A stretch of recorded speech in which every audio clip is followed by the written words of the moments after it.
Saan po kayo papunta? Dito lang po sa malapit na malayo. Malapit na malayo.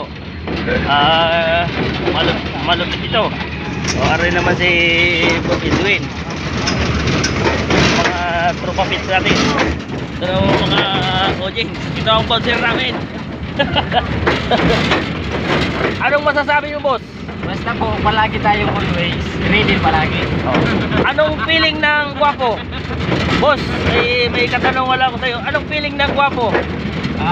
Simple lang. Hindi mo na talaga pera? Hindi ko alam kung yung gwapo eh. Are, Boboy. Ito ang pambato namin. Si Boboy Sanoga. Boy. Are naman si Katabang Alvin. Ito naman si Kaitlog. Ito na, malay-layo ang biyahe namin.